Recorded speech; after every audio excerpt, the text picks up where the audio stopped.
What is up, YouTube? Hope you're all having a superb day wherever you may be in this world. In today's video, I'm super excited to be bringing you an epic 1.5-hour free training video on how to get started publishing low content books on Amazon's KDP. So this video took me absolutely ages to make. I started this at like 12 today, midday-ish, and now I've just finished now and it's about 10 o'clock in the evening. So this took me 10 hours to make. So be sure to hit the like button if you got anything from this video, if you enjoyed it, etc. Be sure to subscribe if you haven't done so already, and hit the bell icon to be notified whenever I bring out videos like this on self-publishing. And of course, needless to say, this video is going to be a journey, so do get your popcorn ready, get a notebook out, do make some notes. There's timestamps in the description below. If you do need to jump to any section, you need to rewatch anything, feel free to do so.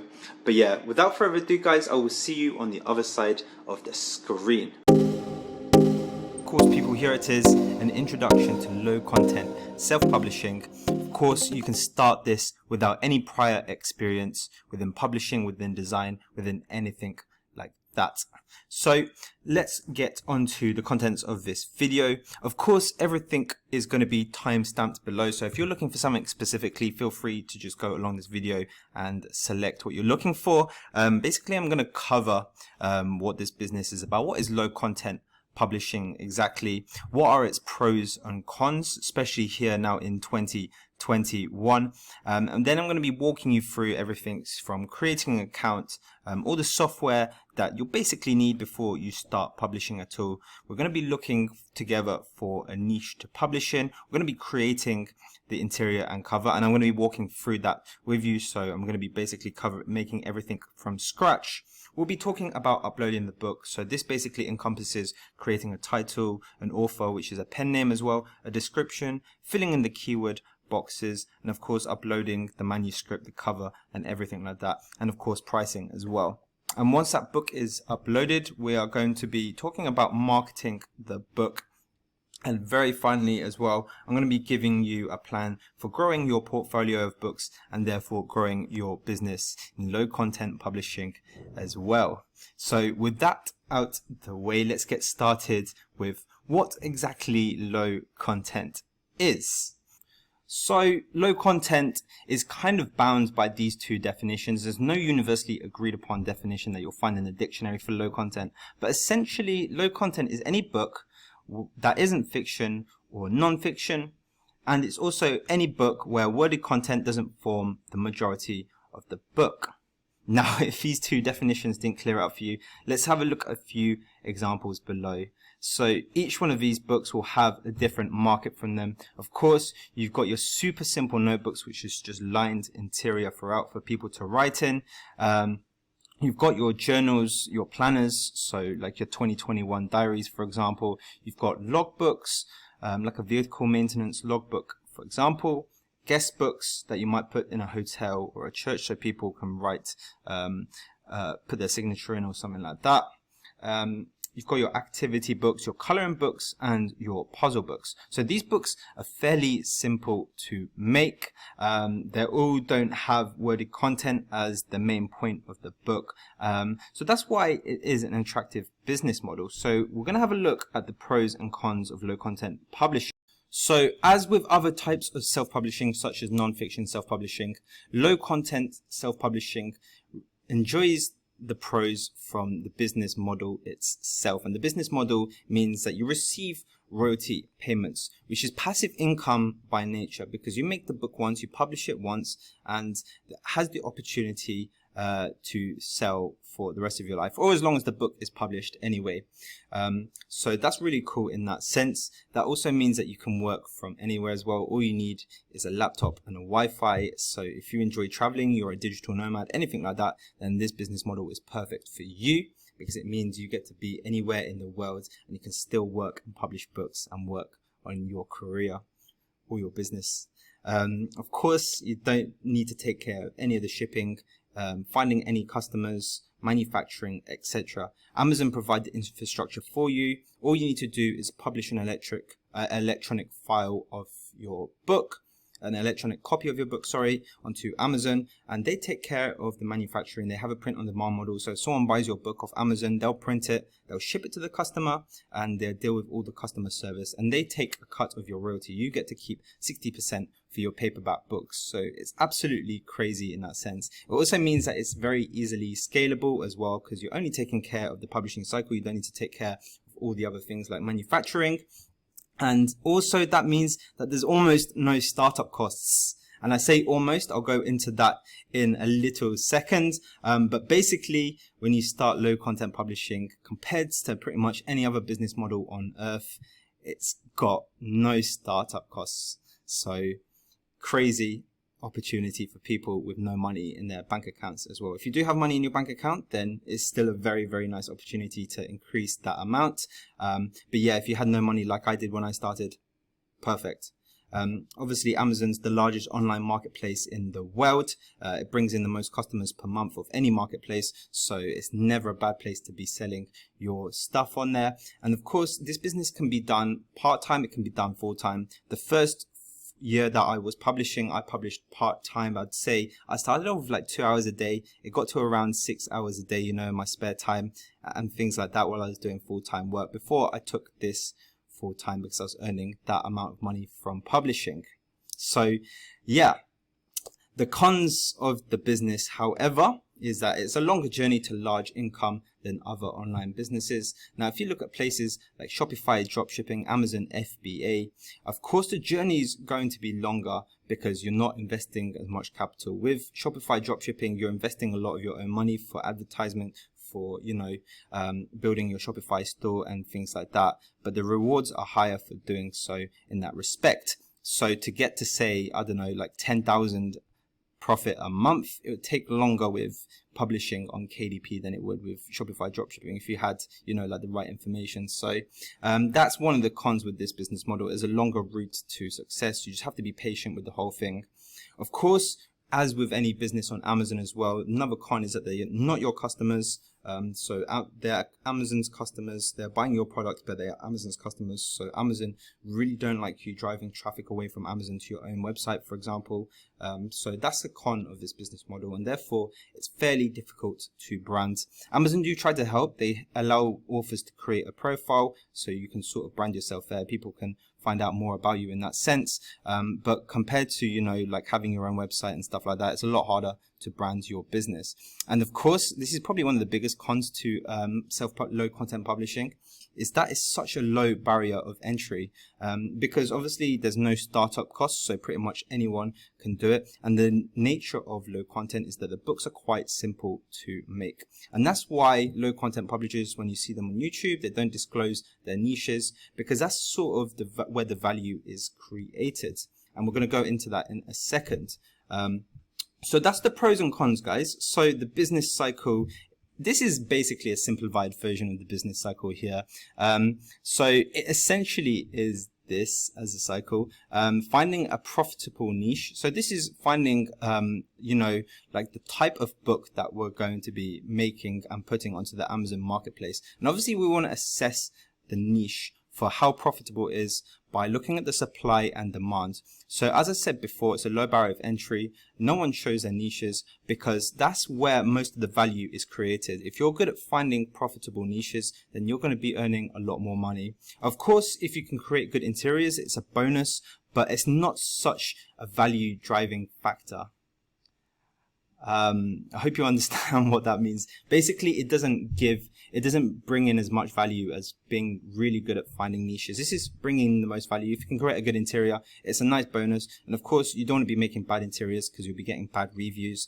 But most of the skill into being successful in this business is finding profitable niches. So this is the cycle: finding the profitable niche, creating the book. You want to be uploading a digital version onto Amazon, and you want to be marketing the book as well. Now, marketing isn't compulsory. Amazon do that already for you, but you have the opportunity to advertise it yourself to bring in even more revenue if you can do it profitably. So this is what the cycle looks like, essentially. So it's super simple in that sense. And of course, if we just go and dive into this business model a little bit more, you can see that this graph here, I've this is kind of over time, so this is time going along, and these are your books published here. So imagine our yellow book was published first and it started earning royalty.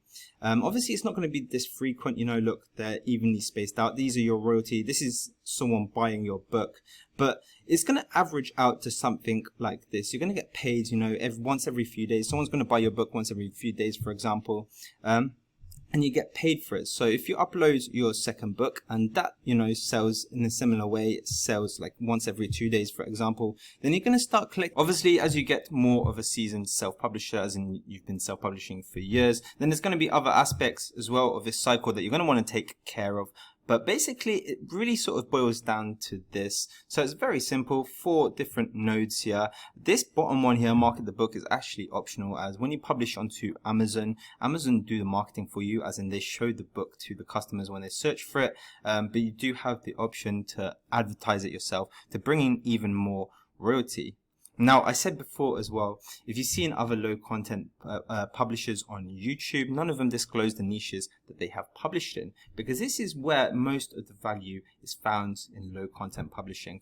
Finding profitable niches on the Amazon marketplace. And a profitable niche is one with, you know, a very low competition compared to the demand, or very high demand compared to the amount of competition that there is for that certain niche. So a niche, just for like the broadest example, could be anything like a teacher's gift or a teacher's notebook, for example, just to put it into the context of low content publishing. So we go onto a niche like that. If we find out that it's profitable, we go ahead and create the book and we upload a digital version onto Amazon. Obviously, we want to be creating nice interiors as well, but finding a profitable niche is one of the things that you need to master if you want to be successful for low content publishing.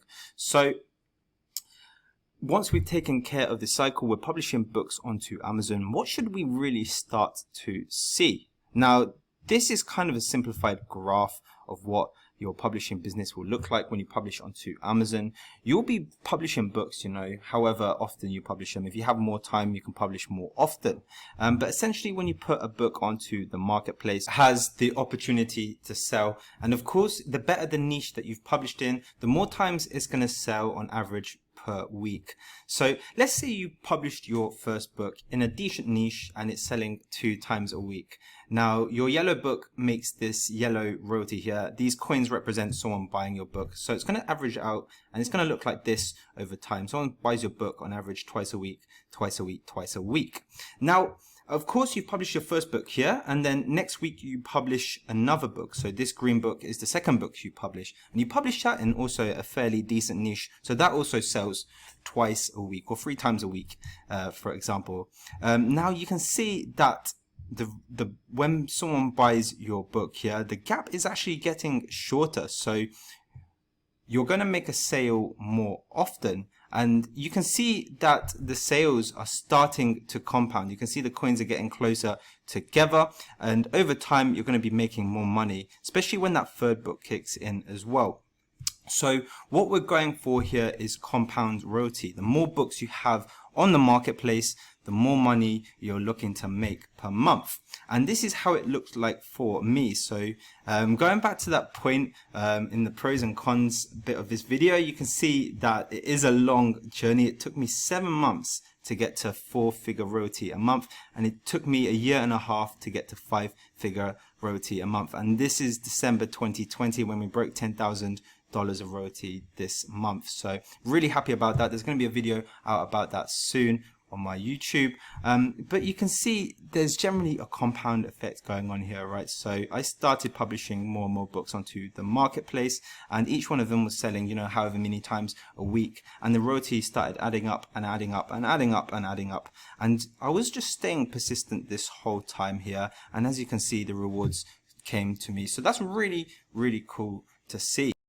So everyone, that's pretty much the business model in a nutshell. I like to think that I make sense in my own head, but obviously talking in front of a camera to you guys on YouTube, it might be a little bit different. So if there's anything you don't understand or you want a little bit more information on the business model or general publishing onto Amazon, feel free to shoot a comment in the comment section below. Feel free to join my Facebook groups, absolutely free as well, and then just ask away in there, and there's a lot of helpful people that will be willing to explain it to you. But otherwise, let's move on to getting started now with creating an account. So very simply, we're going to shoot over to kdpamazon.com. You're simply just going to click sign up and follow the steps. I think I can click on this link. So if I click on that, you can see that it's going to take you to this page. And you're just going to click here on sign up if you don't have an Amazon account. If you do have an Amazon buyer account, then I think you can sign in with that, and it will probably take you through the same process as signing up with KDP. So basically, it's just going to take you to a form that you have to fill out. You have to put your details in there. Businesses and individuals are welcome. So if you are a business like an LLC or an LTD or anything like that, you can sign up as a business. But again, if you're not, you're an individual, so you're just a person yourself, you can literally sign up as an individual as well.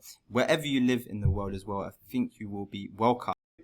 Once you have all that sorted and you see your home screen, you're able to start publishing books. Remember, there's no approval process as of 2021 for KDP. So once you sign up and everything's correct, then you'll have access to publishing a new book. But before you do publish a new book and get excited with that, you'll need some software to start with the whole publishing process. And this is going to help you find good niches. This is going to help you with book creation and interiors. So whenever I publish, I use Google Chrome browser.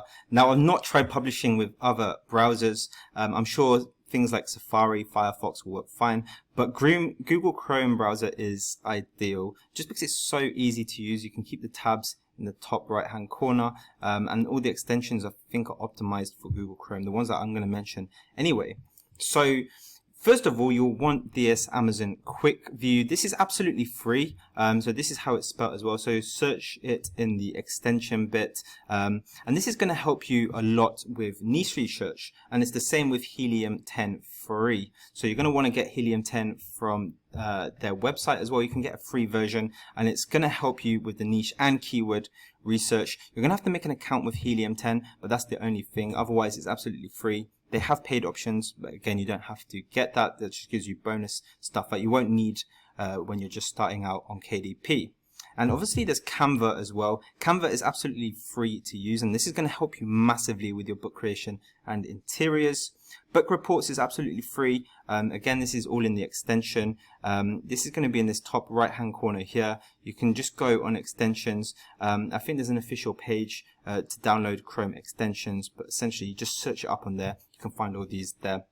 And obviously if you have an Apple laptop, then you got Keynote for free. But if you don't, you can use Google Slides, and that's also free, and you can use that for book interiors. And obviously if you already have PowerPoint on your laptop, then that is a bonus as well, because I'm going to be mentioning uses for Excel and PowerPoint throughout this video in your publishing business. So if you already have those, then that's great, but if you don't have Microsoft Office, then don't worry too much about that. And of course, the one thing that I would recommend you get before you start, and obviously I'm trying to do this in your favor as well, that's why I'm not recommending that many paid stuff, but this one thing that will help you so much and will give you such a boost is Tangent templates. And this is paid. You do have to pay for it up front. I think when I paid for it, it was like £60, but this is going to give you access to so many book interiors, and it's going to make the uploading process so much quicker. But don't take my word for it. I'm going to use it throughout this video and just show you how much quicker everything is. I'm not even an affiliate or anything. I don't get paid if you guys click on the link, but it's just something through my own personal use that has helped me so much, especially when I started out, and it saved a lot of times making really difficult interiors. So we'll have a look at that in a second. I'm going to recommend other paid stuff that I would get throughout my publishing business as I started making money from KDP later on in this video as well. So these are the things I'd recommend you get. There's 6 things here. This is how they are all presented. Just search up Chrome extensions on Google, and then you'll be able to download all of these for free. You'll have to make an account, remember, for some of them. Shouldn't be too much effort. But once that's all done and you have access to them and they're all enabled on your browser, then we can get on and start with finding the niche. want to start with Amazon, but for low content, I recommend everyone to start off with notebooks just until they get used to publishing on Amazon. It's the easiest book to create. It takes the shortest amount of time, and it gets you used to things like doing good niche research. So when it comes to spending more time and making interiors, then you already are an expert, hopefully, at finding good niches, uploading the book and marketing them. So now you know the reason why we are looking for notebooks to begin with. I'm going to type in notebook in the search bar. I'm going to show you what to look out for. I'm going to show you what all the extensions are doing to help us find good niches. So feel free to rewind this little section here. Take notes as you wish if you have any sort of notebook in front of you, and let's do it. So if we just type in notebook, we want to filter this to books as well, by the way, guys. And once that's on books, we're just going to press the search button here. Now, once all the results come up, the first thing you're going to want to look for is this bar here. So there's this bar which says 1 out of 16 of over 80,000 results. Now it's saying that there's over 80,000 products for the search term notebook. So this is what it's saying, and essentially this is talking about the competition. So if there's over 80,000 results, that's 80,000 other products with the same search term or that have ranked for the search term. So that's a very important thing to look out for. Now, if we scroll down here, you can see that the products, normally they wouldn't have these little things here. If you go on Amazon without any of the extensions enabled, you won't see any of these. But because of the extensions we have got, you can see that everything seems to have a number attached to it. Now, because we are publishers, we want to ignore anything that isn't books. So if it says office products, then just go ahead and ignore that. If we scroll down to the first one that says books, look, 3,683 books. This is an indicator to the demand of that niche. So if we go back up to the top, this bar here shows us the competition in a niche, and this BSR here shows us demand. So when I talk about this number, I'm talking about BSR, which is the best sellers rank.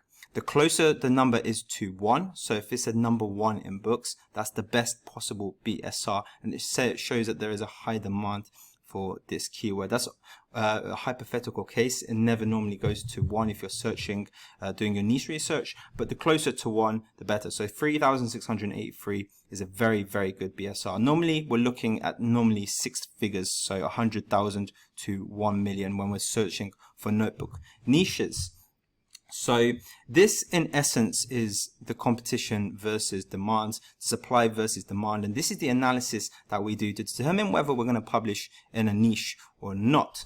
So these are the two numbers we look out for. So we're just going to head over onto this notebook quickly now that we are here, just to see what it's like on the inside and just to have a look at some of the features on the products page. So this notebook looks absolutely simple. It's just a black cover with notebook on the front. If we scroll down, we can see the interior, and it's just a template with the same lines over and over and over. Now we can see the product details just a little bit lower on this tab here. You can see that it was published less than 3 months ago. It's got 120 pages, and probably most importantly as well is this tab here, which says that the book size is 8.5 by 11 inches. Now that means it's closer to A4 size than it is to A5 size. So that's very interesting. And this is stuff that you want to look at before you publish in a niche to establish an industry standard. So all that information is there for us, which is pretty cool. If we scroll down a little bit further as well, we can see how well this book is doing in the BSR. So 3683, this book will easily be doing around $2,000 to $3,000 a month in royalty. And that's how lucrative low content publishing is. Just this one notebook. Granted, it is hard to make a notebook like this and do well with it. This person would have either got really lucky or driven external traffic. So this isn't the tactic that we're going to go for, because 9 times out of 10, or more accurately 99 times out of 100, a book like this wouldn't sell. You want to niche it down a little bit. So when we want to search notebook, we want to put something in front of notebook to try and find a good niche to publish in. So what we're going to do is head back out of this notebook, and we're going to go over to a good website called chartedlearning.com word list, and this is how I do my niche research to begin with. So what we're going to do is just open another Google page, and we're just going to head over to that website which I've saved as a tab. And as you can see, there's a lot of topics here, and if we click on any one of them, it's going to give us a word list. Now I've been using this to get my niches for notebooks as well, and we're going to head over to one of my favorite ones, which is animals. So this is going to give us a huge list of animals, and we're just going to take animals that could be a niche, maybe like alligator for example, and we're just going to stick that in front of the word notebook and then see what happens. And now this is where we start to do our niche research. We're starting to look for niches that have good competition by demand. So let's look at the top here. There's over 4,000 results for alligator notebook. So I haven't gone in order on that animal word list. You can start from aardvark if you want and just go all the way down, but there is a lot of them. So I'm just sticking to the more well-known ones for the purposes of this video. But if we go back onto alligator notebook, you can see there's over 4,000 results.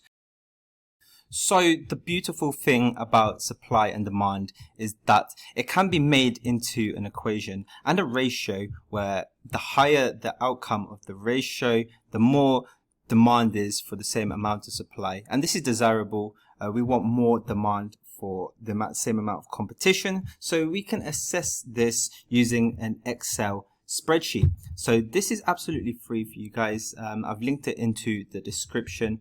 But essentially, if we get a competition, so 10,000 search results for a search term, and the best BSR of the best book is doing, say, 100,000, you can see that gives us a supply of demand of 2.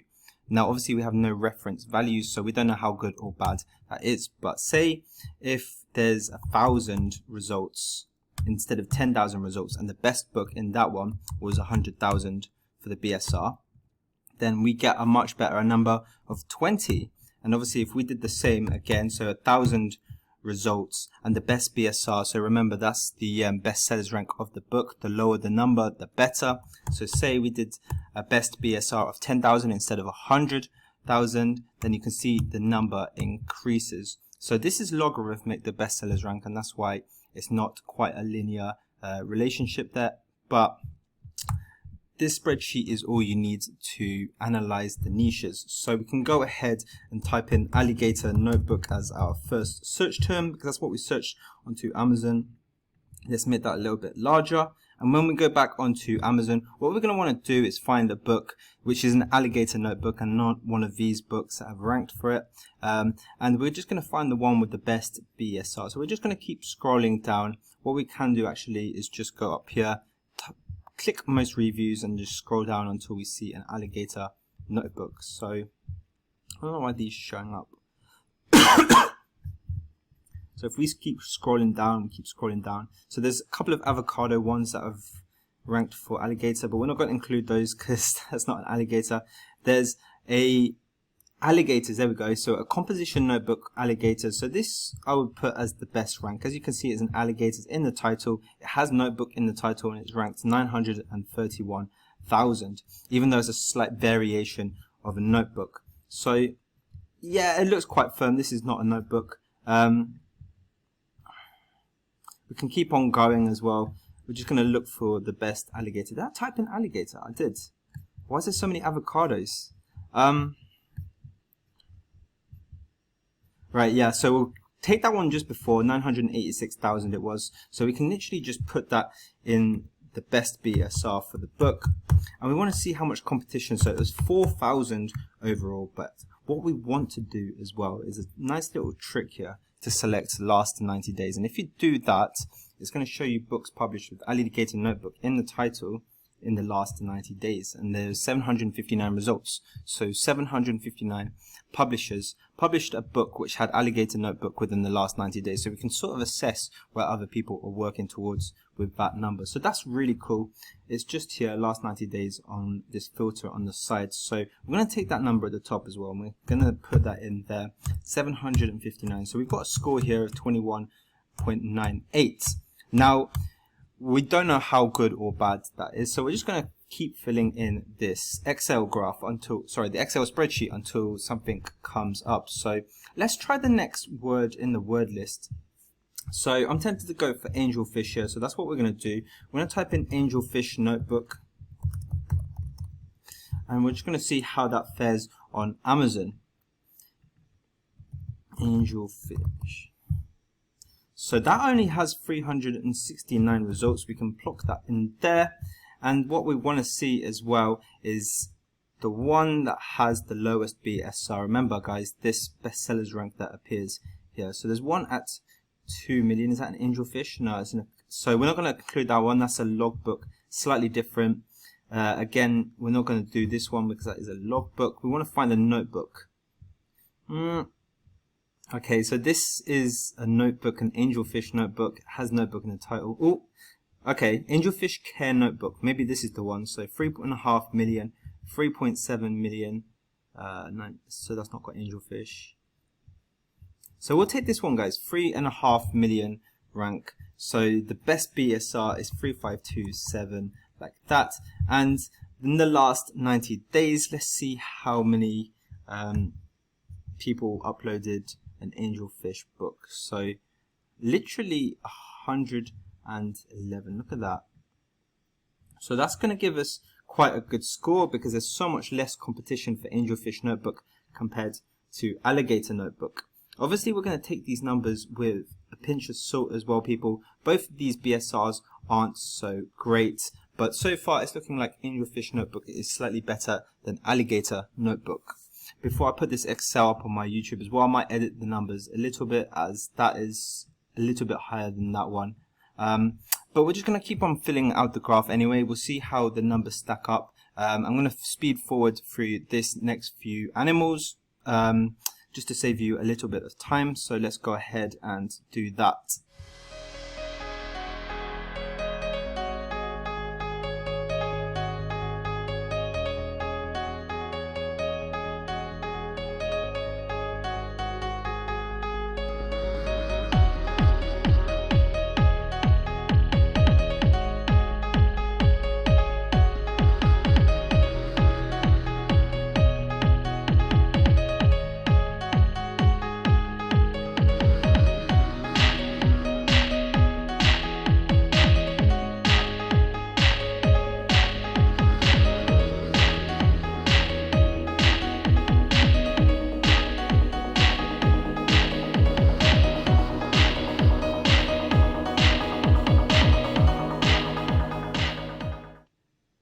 So there it is, people. As you can see, we've just filled out the first 8 rows of 8 different animals. I started off following the alphabetical list, and then I just scattered some examples in there just to make a point or two. I just want to interrupt my video feed to say that this took me around just under 10 minutes to find these 8 keywords and fill out this Excel chart. So that isn't too bad, but if you're going through the whole animal list or whatever, it'll take you a lot longer. So this was probably like my least favorite bit when starting out as well. It was very monotonous and stuff like that. So what a lot of people choose to do quickly is to get some sort of software that sort of grabs the keywords for them. So what I use is Helium 10. I suggested it at the start, and that was the free version, but the paid version gives you unlimited access for the keywords. I'm just going to show you what it does really quickly, just to see if you can see any similarities from that Excel graph I made and what this Helium 10 is doing. So we're going on the same notebook that we are targeting. This I'd really just like giraffes. Okay. And as you can see, Helium 10 has pulled out 327 keywords, and it gives us the search volume by competing products. So we're looking at exactly the same ratio on Helium 10 as we are in our own Excel graph, and it even gives us the ratio here as the Cerebro IQ score. It's their own sort of branded thing. So it's very, very similar in that sense. Of course, Helium 10 is a paid tool. I'll get into the pricing a little bit later in this video. It's not essential, but it does save you so much time. You get all the keywords at the touch of a button rather than, you know, filling out the Excel yourself. So it is a big, big time saver, and that's its return of investment. So I just wanted to show you that because I know filling out the Excel graph looks very boring and monotonous on the screen. So there is options as well. It's not literally, there's literally ways around it. So but yeah, it's always good to establish you know, like the knowledge base of finding the niches using the Excel spreadsheet. So that's why I included it in this video. So back onto the niches. So as you can see, the first four, we went through the BSRs, and they're not actually all that different to the more popular ones like the cat notebook and dog notebook. Look at Anteater and Alpaca compared to cat and dog, and that's why they got a much higher rating. Anteater got the highest rating here, and cat notebook got the lowest. And I think one of the points that I wanted to make to you as well watching this is that if you go for a very general one, it's always going to get a lower score than if you choose a more specific one. So Shiba Inu, if you don't know, is a breed of dog. If you type in Shiba Inu notebook, the best one was ranked 607,000. And if you type in dog notebook, it had a better rank, 150,000. But the competition is just through the roof, and it's so hard to compete in. So that's why it gets a much lower score. Now, if you look at giraffe notebook, I like this one as an example because I know a lot of people who like giraffes. I mean, my grandma is a big giraffe fan, for example, so she'll take any, you know, gift that is giraffe related. So I'm sure a lot of other people are this way as well. I wanted to include that, and I'm shocked to see the score. Although there's quite a bit of competition, it's not normally one someone would go for in a low competition niche. It does have a very good rank as like one of the notebooks. So if I go back onto the giraffe notebook niche, you can see there's one that was ranked. Where does it go? Yeah, here it is. Look, there was ranked that was ranked 51,000 when this loads up here, 51,976. And you can see this is just a notebook. So this is an example of one that does really, really well. If we have a look on it as well, it will show us that it is independently published. So it's an independently published one from 2018. So the author of this book will be really making quite good money with this book. So again, a notebook with a lined interior inside. So there's a nice range of animals within that niche there. So if we go back to the Excel, I'm going to be showing you how to make a giraffe notebook. So this is the example that I'm going to do. I would consider doing Anteater as well. This has got the highest score. So this is a very good one. The Shiba Inu notebook is a very good one as well. Dog breeds are generally really well, do really well, and giraffe notebook, perfect. So these are the three highest scoring ones. Like I say, you're looking for the highest supply and demand ratio. So let's go ahead and take that giraffe one onto the next stage. But before I do that, I'm going to show you another way to do niche research number 2. Niche research number 2 is in the timestamps below. So this is another savvy way to do some quick niche research for you. So you can see it was created by someone who does low content publishing as well. This book has been up for over 2 years now, so it's making the author quite a bit of royalty, Eva Amelia. By analogy, a rank of around 60,000 in the USA would mean that this book sells around 4 times a day, maybe 3 to 4 times a day. So the royalty for this book that the author will receive is around $6 to $8 a day, and that's obviously not taking into account any advertising costs they have been doing, but still a really good book. It's a good niche to be publishing in, so we're going to do a giraffe notebook for the purposes of this video, just because we like giraffe notebook so much. It got a high score on the Excel as well, not quite as high as Anteater, but we know there's a lot more demand for giraffe notebooks. So let's go ahead, take that forward. But before we do, I'm just going to show you the second way that we can do niche research. This is a nice another strategy. It's a little bit more savvy than the first one. So we found an author who's doing really well, and the premise of this strategy is just that other people doing low content publishing as well are also looking for very good niches. So what you can do is simply go on an author that's doing well with their bushes and just go through their books and see if there's any books that are doing really well. So as you can already see, there's several different niches. There's a notebook for makeup artists here with a nice title on the front. That's not even a bad BSR, so maybe that's a niche we can check and do an analysis on in the same way that we did the other analysis in the first part of the niche video. Again, I didn't choose the Nug Life a chicken nugget notebook. So that's quite a funny one to do. Let's have a look at this one. Let's see if there's a good demand for it. Chicken nugget notebook.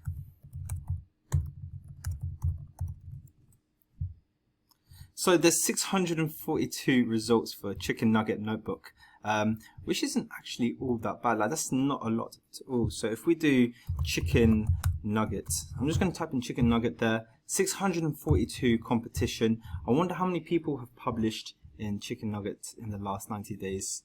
Probably not that much. So if we click that there, 125. So a few people have, but not that many. So we can put a low number for that one. And the best rank for chicken nugget book was probably this author actually. Where was it? 870 from the same one that did a really good giraffe book. So let's get that in there. 870, 395. So as a score, the chicken nugget actually comes up very high. So that's something I'd consider doing as well.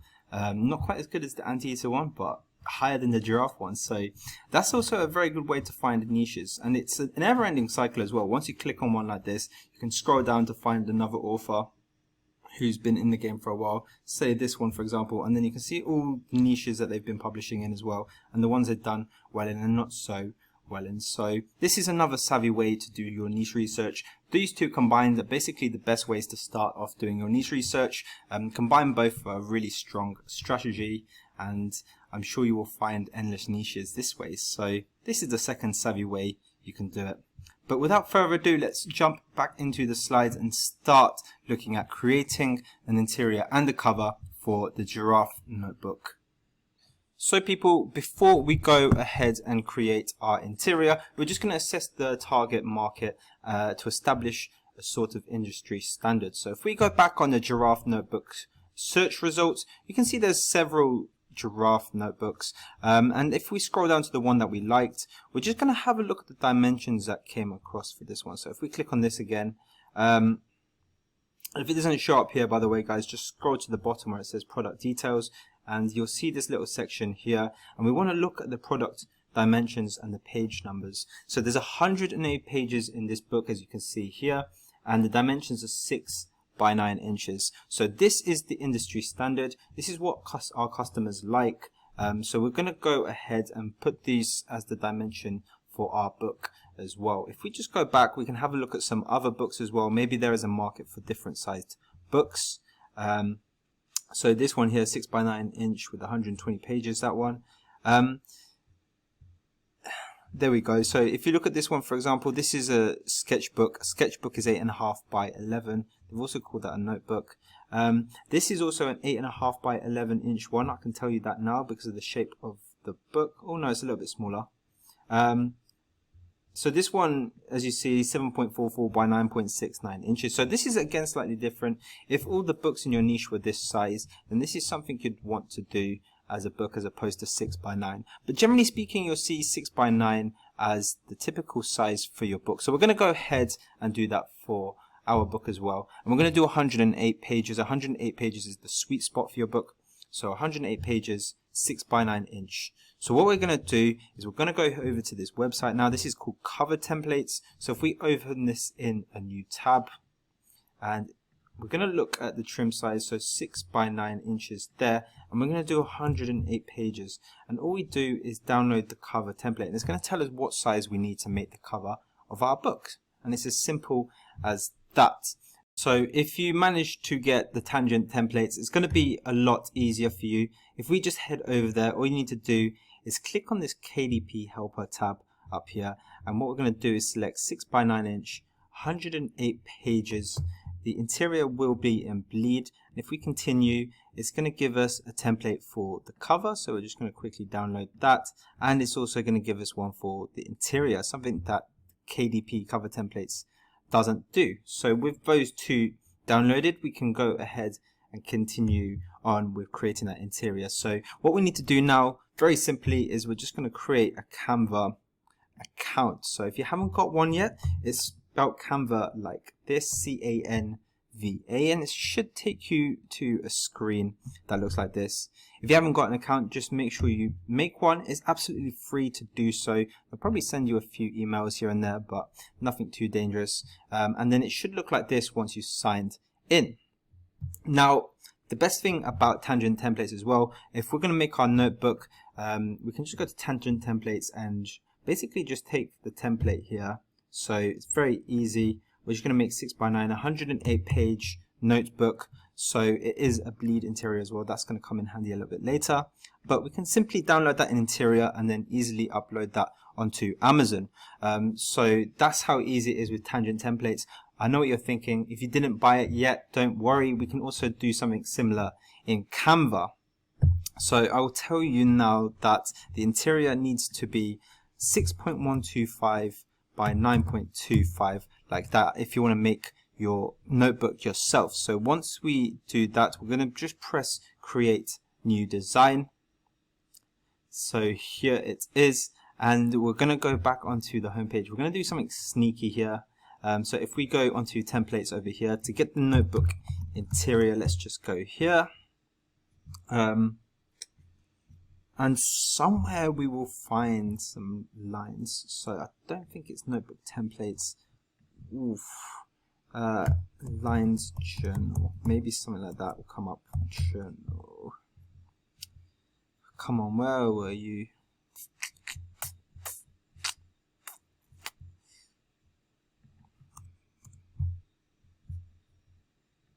Here.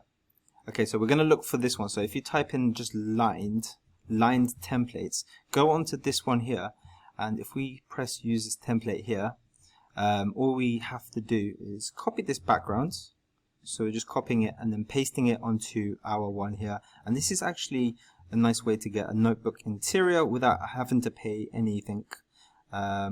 So there we go. If we just put it in like that, we're going to change the colors as well before we fully use this to a nice dark gray for that big line there. So as you can see, that went from red to gray, and we're going to change these blue lines into light gray like that, or slightly darker gray, and then that is pretty much your notebook interior. Remember, there's no color inside this book. It's black and white, so we don't want any color inside. So once that's done, we're just going to press download. So we're going to put this into PowerPoint now. If you don't have PowerPoint, we're going to use Google Slides.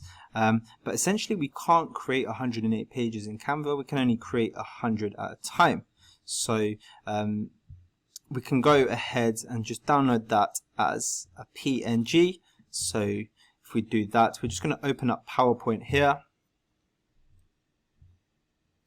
And if we go on to creating a new one, we can just edit page setup here so that it is 6.125 inches. Make sure you put IN like that by 9.25 IN like that. And then PowerPoint will ask you to scale up or scale down. Just press scale up.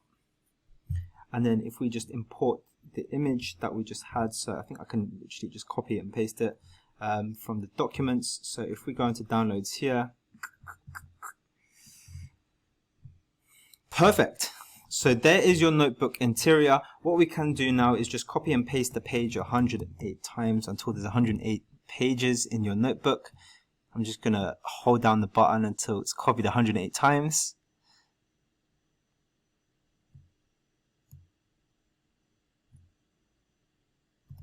Perfect. So 108 slides in there. So all we want to do now is we want to save it.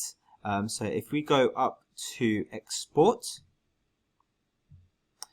and you want to do it as a PNG, so sorry, not PNG, a PDF. So you have to save it as a PDF to upload directly onto Amazon. So we're just going to call this notebook interior. I'm going to call it demo as well. Perfect. So now you have your interior sorted, and that's how easy it is. So that is the interior of your notebooks sorted. Obviously, it's easier with tangent templates, but if you don't have it, that's the way to do it. So now we're going to click out of that, and we're going to go ahead and make our cover. So let's go back onto Canva. Sorry about that.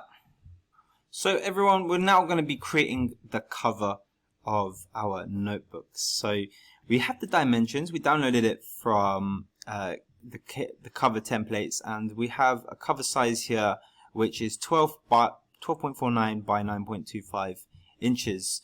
So this is what we're going to do when we press create a design. We're just going to click on that custom size, and we want that in inches, 12.49 by 9.25.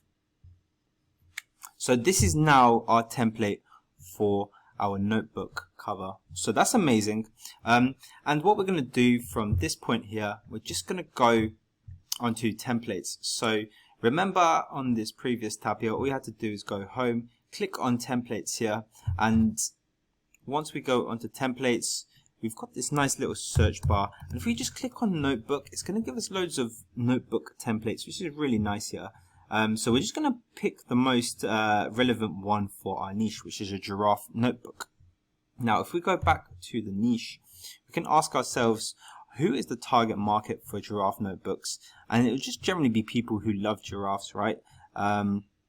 We're just going to go and take inspiration from this design here. It's a fairly simple design. Obviously, I'm not suggesting of copying or anything like that. We're just going to take inspiration from, you know, the layout, the color scheme and stuff like that, and use it in our own works. So what we're going to do is we're just going to head back over to Canva, and we're just going to pick a template that looks the most like that one. So I kind of like this one. This is got like a giraffe skin affair going on. So we're going to click on this template here, and this template is the wrong size. If you have Canva Pro, you can easily resize it up here, but Canva Pro you do have to pay for monthly. It's something I would definitely suggest. It's a really good investment, as it allows you to do so many more things with Canva, as you'll soon see. But if not, don't worry, we can literally just copy and paste all the design elements from that one into here like that. So once you've got that, what we need to do is we need to add our image from cover templates. So we're just going to add that in there and just spread it across until it covers the whole design. So let's get that all in. Perfecto. So once everything's a little bit more center as well, as you can see, I've just moved the title here a little bit into the center. We're going to start adding the giraffe element to it. So I chose this design as well because it has a nice little giraffe pattern going along. If we go into elements here, we can sort of see, let's have a look at what giraffe looks like. So the brown, so it's kind of yellow with brown spots across. So we can choose a nice color for brown. I mean, they've used this pastel color here. Maybe we can just choose a nice looking browny sort of color. Maybe we can just guide that along.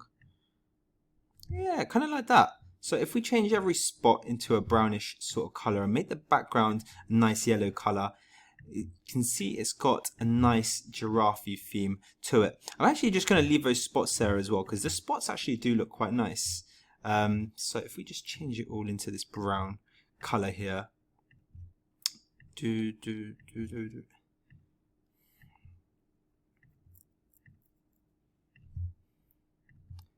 Perfect. So what we can do with this background as well, we can just change that into, oopsie daisy, not that. So if we want to click on this background here, just change that into a nice light color, maybe kind of like that. That looks alright. Yeah, I'm liking that. I'm liking that. So at the moment you can see there's already a sort of giraffe theme going on here because of the colors right in the back. So maybe just to solidify everything in place, we can use one of these graphics here. You'll notice that you can't use all of them. Some of them will have Pro in it, and you won't be able to use it if you are a Canva free user. But there's also plenty of free graphics we can use. So we can just put the free graphic on there. And look, you can see there's still quite a lot of giraffes we're able to use. So maybe something like this, for example. Look, if we just purchase here, like that's pretty much all this book really needs for it to be a nice giraffe notebook, right? I don't think it needs too much more. The color scheme's looking on point. We've got a nice giraffe there, just to make sure everyone knows it is a giraffe notebook. Maybe we can choose a different one though. I think this one. Ooh. So yeah, you can just get creative with it. There's no right or wrong answer when it comes to design, guys. So let's move this title up here. I've just moved the title up north. I've taken the giraffe off as well, guys. I'm going to put a different one on. I think a silhouette looking one might be a little bit more appropriate and nicer looking for the style of notebook cover that we've gone for. In fact, if we just get rid of that spot there as well, if we can put this giraffe here like that, I don't know if that looks like a giraffe that much or not, but anyhow, I think it does look nice regardless. We got the pattern in the background. Like I say, the design is subjective, so some people will like it, some people won't. But let's go ahead and move on now to the book's title. Now, this is definitely going to be something important. There's two aspects of the title. If you look in the time logs underneath as well, there's a section on titles, so I'm going to cover a lot more over there, but for the time being we're just going to have a title that's short and simple for this notebook. It doesn't have to be anything too long, just something that implies that it is a giraffe gift for people that like giraffes. So what we can simply do is just go back to our industry standards. We'll just have a look at some of the titles they've used, and as you see, most of them are actually fairly simple. So if we keep on scrolling down, the theme seems to be for a love of giraffes. There's another one there that says loves giraffes in the same title. Group of giraffes.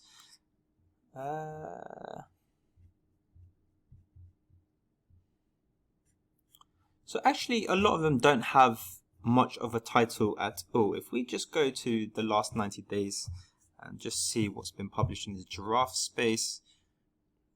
Just a girl who loves giraffes and sketching. We saw that theme already. Just a boy who loves giraffes. I just freaking love giraffes. Okay, you're giraffing me crazy. I just really love giraffes. Okay, so you can kind of see the theme. We don't really want to copy other people's titles. It's not very good practice to get into when you're publishing onto KDP. So we want to make up our own title, but you can see the sort of underlying theme is for a love of giraffes, and that's what sells. I mean, if we looked at the bestseller, where was it?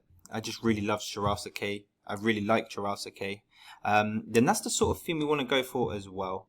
So let's go back onto Canva, and we can, I suppose we can just put giraffe lover, the giraffe lovers notebook.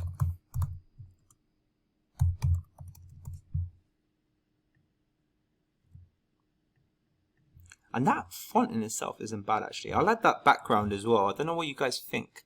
I'll show you the whole cover when it's done. I'm just going to enlarge this a little bit, and we're going to put giraffe lover's notebook. So you can see the design is very mature. I suppose it appeals to a certain age category. It's not a very childish one, for example, is it? I mean, but it is quite nicely designed. The color scheme looks alright. We've got a nice silhouette there. I think, oh, maybe this is a better silhouette. Oh, wow. If we had two giraffes meeting like this, for example, that would be a very nice design, wouldn't it? Sorry, I'll move my face out of the way in a second. Can I do this? Yeah, look at that. Okay, so if we can have two giraffes just like relaxing there or something like that, that would be nice, wouldn't it? Wow, okay. Maybe we can have that as our cover then. I mean, I think that looks nice. I mean, like I say, I can keep messing around with that, so I think we'll go ahead and stick with this cover. I mean, this is something that's like a mix between what the industry standard likes and something that we've created ourselves. I mean, that's not seen anywhere on the market. It's got very nice design elements all over. So yeah, let's go ahead with that. I mean, perfect. So once everything's pretty much sorted, then you just want to make sure that the title will be center. So this title, this element in the middle here needs to be the same distance between this side, this purple bit here, and that purple bit there. I think if you're using KDP cover templates or tangent templates, I can't remember where I got this from, then the color will just be red instead of purple. It'll be exactly the same though. So we're going to move it there. That's pretty much center. And then just before we're going to upload this cover, we are going to remove the guide. So that's pretty much it when designing the cover. We've got the title of the book on the front. We've got some nice design elements. It's got a giraffe theme throughout. So this is something that could potentially sell. I can see that going up on Amazon and people will buy that. So perfect. Let's go ahead and now save that design. Canva saves it automatically, but we're going to want a copy to upload onto Amazon. So we want to go to PDF print once we're happy with the cover, and then just press download on that. So once you've downloaded your cover, you now have your interior, you now have your cover, and this notebook is actually pretty much ready to be uploaded onto Amazon's KDP. So people, we have now our interior and cover, like I say, and now we're heading over onto Amazon's KDP. We're just going to literally upload this paperback now. So I think everything's ready for us to get onto this process. We're just going to click plus paperback here. And you'll see this paperback details page. Now this is probably the longest part of this and requires the most attention, as there's going to be some stuff on here that you need to fill out correctly in order to give your book the best possible chance of success on Amazon's marketplace. So I'm going to take you through everything step by step. Obviously everything is time logged as well, so feel free to go onto a bit that you particularly need help with in the time sections below. Of course, you're welcome to go back over anything as well if you need help in understanding something. Just watch it again until you get it, basically. So without further ado, let's go ahead and upload our book. Now I'm going to be crafting most of the listing on here, but I'm going to head over to Tangent Templates for the description, because the formatting over there is 1,000,000 times better. So it gives you a better demonstration as to what a good description is. Now let's start off with the book's title. The book's title is just simply going to be what we wrote on the notebook's cover. So Giraffe Lovers Notebook. So once we have the title, and before we proceed onto the subtitle, we're just going to want to check whether our title is trademarked. Obviously there's going to be some trademarks that are very obvious, such as Disney, but there's going to be some other ones you probably don't even know about that are actually trademarked. So we're going to have to look out for those. This is good practice within your business if you want longevity. So what we're going to do is we're just going to head over to USPTO, which is the United States Patent and Trademark Office, and if you have this option here, then you can press search trademark database. But if this doesn't come up, this bottom bit here, just click on the website itself and you'll find it under the trademark here. So it's just tests. So if you click on this, we're just going to click on the top one up here, and we're just going to type in the name of our title. So we literally called ours Giraffe Lovers, kind of spelled like that. So we're just going to press enter now and see if there's anything. And there was no test records, so that is perfect to go onto the US market. We're just going to try it about without the apostrophe, and there's still nothing. So that's absolutely fine now to upload. Make sure you do that for every title before uploading to the United States, and ideally in every country that you publish into as well. Once you have your trademark out the way, we're going to go back and we're going to hit up the subtitle. So now we've got our title, we're going to move on to our subtitle. Now it's important to mention that the title, the subtitle, the author and the keywords help with your book's ranking, or SEO. So basically these four, the title, subtitle, author and keywords, go into Amazon's algorithm, and if a customer types in something in part or all of a phrase of something you've put in your title, then your book will probably likely show up at some point. Maybe not page number 1 if there's a lot of pages, but it'll be ranked somewhere. So this is how you get your book to rank, by putting relevant things in your title, your subtitle, author and keywords. So bearing that in mind, we're going to have to craft our subtitle a little nicer. I used the title just to put on the front cover, so we can't really change that with keywords, although we've got giraffe and notebook as really powerful keywords in the title already. So let's go and have a look at the parameters for subtitles. So if we just go on here, not that one, that's my edit. If we go on here, you can see that if we follow these 4 rules, we'll do very, very well with subtitles, and that is it. So basically, we just want to fit our best keywords. So we want to ask ourselves a couple of questions, which I'll get into in 1 second, about our customer who's buying our giraffe notebook. We want to ensure that it's readable and not too long. So obviously you're going to see a product on Amazon. They've got an example just underneath here. that's going to be a very bad example as well, and I'll show you why.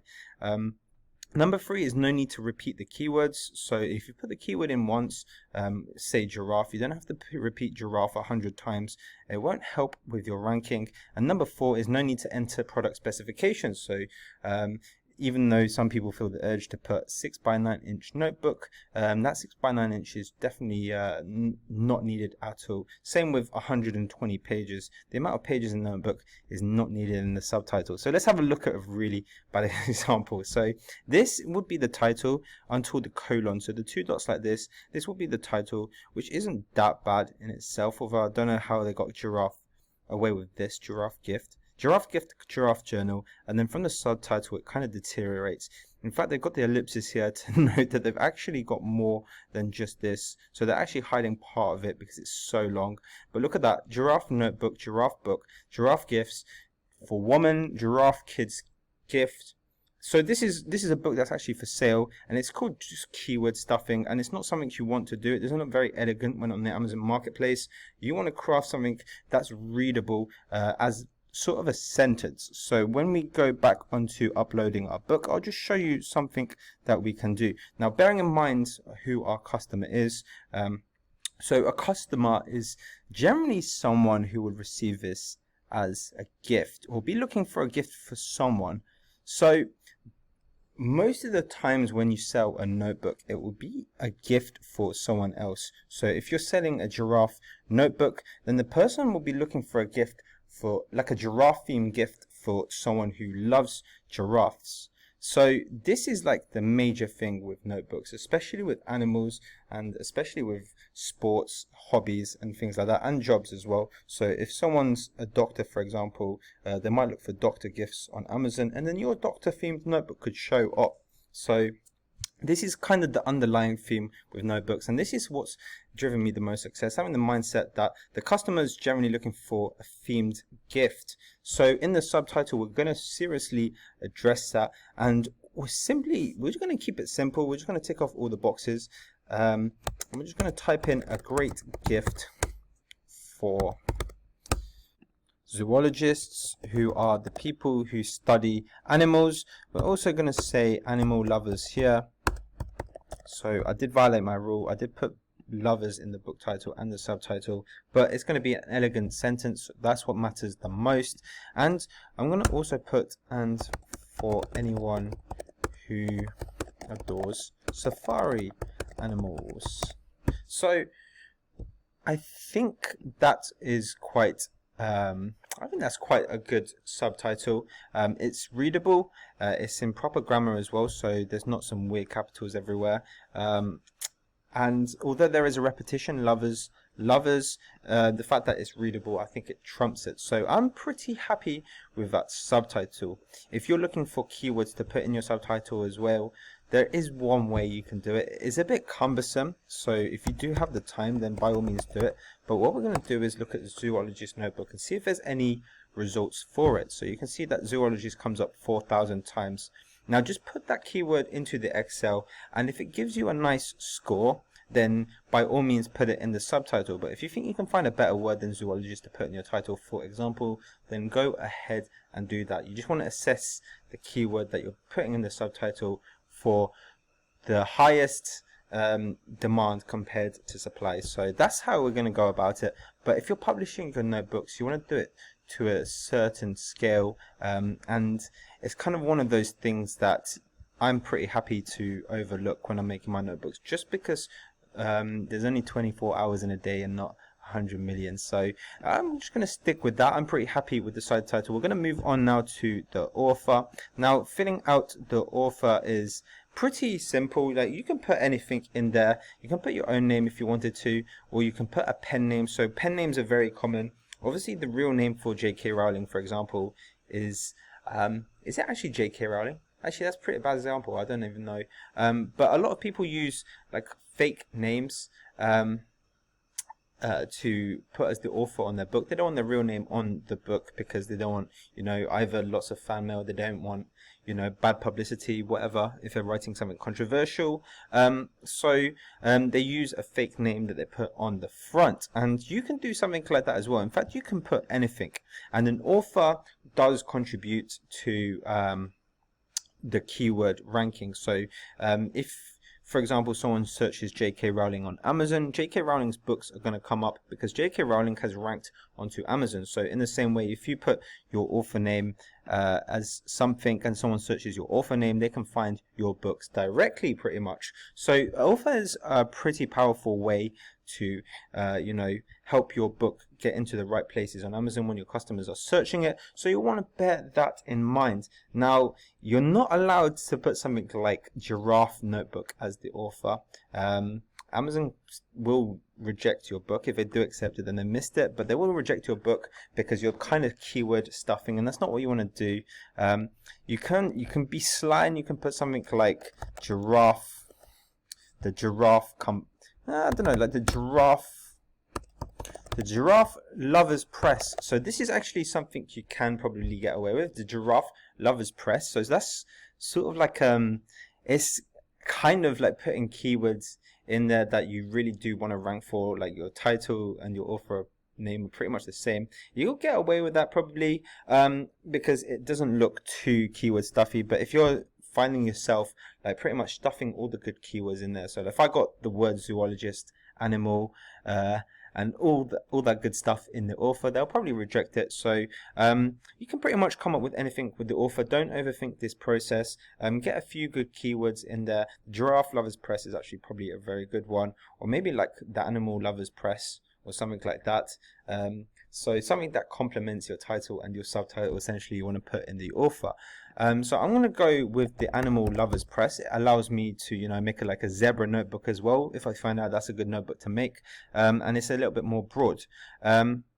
So also you want to bear in mind with your author name that people will be able to find your other books through your author name as well. So if you publish in a load of good niches and it's all under the same author name, then other people can go through your author name and see all the good niches that you've published in. So you just want to be aware of that when you are choosing your author name, whether you make it the same for all your books or different for different sorts of books. There's no limit on how many pen names you can have, so that's good. You can go ahead and just choose as you wish, but just bear that in mind. People can search your books just like I showed you in the niche research number 2 section of this video if you look on the timestamps. So having said that, we're now going to move on to the description. Now, the description is a whole another story as well. So first of all, it's important to note with the description that it doesn't help ranking for the keywords. So if you put certain words in your description, say if I put Giraffe Lovers Notebook in the description, but I didn't put it anywhere else on my listing, so it's not in the keywords, not in the title or subtitle, then it's not going to show up in the Amazon search bar if someone searches it, for example. So we don't have to worry too much about keywords in the description. The description's all about the formatting. It's basically the sales copy for your product. It's like converting customers on the fence to go ahead and buy your product. This is like the final sales push, if it were, although it's not a hard sell of any sort. But if I show you by example, if we go on our target book, which is this notebook here, so if we just go ahead, click on it, if we go back, you can see that the description is nowhere to be found. It's literally just the title and the subtitle and the author when you're going through the product pages and looking through different products. So your your description only comes up when someone clicks on your product. So a customer will have a certain level of interest if they click on your product, and then that's when they see your product description. So it could be the difference between your customer clicking out and trying to find something else, or clicking that buy now button up here. So you want to make this really nice and good, and they've got a good description here. So this is a very nice example of a good description. It's formatted well, it's got an ordered bullet point list, it's got a question to start off with, and it's got a call to action here at the bottom. So here is what you ideally want to do with your description. Like I just described before, you want to 1, qualify with that question. 2 is the cliffhanger, so you want them to read more just with a short paragraph or sentence underneath. You want to do ideally 5 bullet points, and at the end you do want a call of action. This is going to be more prominent for other low content books that are going to have more content inside, where there's going to be more mystery. But with a notebook, it kind of does what it says on the tin, so it's good practice to get into now, but it won't be as prominent as with other types of low content books. So as you can see, I've already started off with the question: are you looking for the perfect animal gift for yourself or for your loved ones? So you're pretty much qualifying anyone who's looking for an animal related gift. So it's as simple as that, but it's pretty powerful in the sense that people might just keep reading on because this applies to them, and that's what the qualifier basically does. Now we want a cliffhanger. This is the bit underneath. So we're just going to reveal a little bit more about our book before we go on to the bullet points. So the bullet points are just all the features that might be useful to the customer before they make an informed decision as to whether to buy. So let's start off with the cliffhanger. So on this one here, you can just say like, this giraffe themed notebook is great. Is a great versatile gift from taking notes to organizing your day. Here's why this book will be the perfect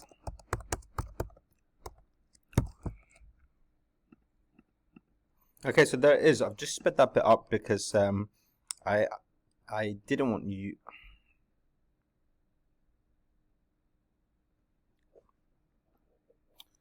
So there it is. I've just sped that little bit up for you. Basically, we've now got our cliffhanger as well. This is the bit, and then hopefully underneath it will say read more. So it kind of looks like it's going to build up onto something, and then it's going to be more inclining for someone to press that read more button. We don't want the call of action to appear above this. We want them to press read more. So we're going to go straight to the bullet points now and create 5 nice looking bullet points to give to our book. And here you can pretty much put anything, any of the features of your book, anything about what it can do for someone, anything about who might like it, and anything like that. With notebooks it's a little bit harder to do 5 if I'm honest. You can just put your features like 6 by 9 inch size is perfect for home use or on the go.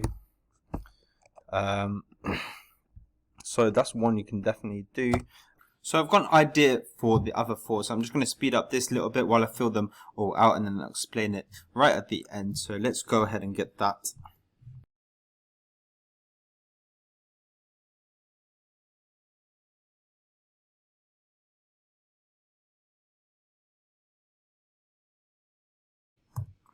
Right, so we've got our 5 bullet points. Like I say, we can pretty much say anything to address, you know, some of the customers' concern that they may have before purchasing.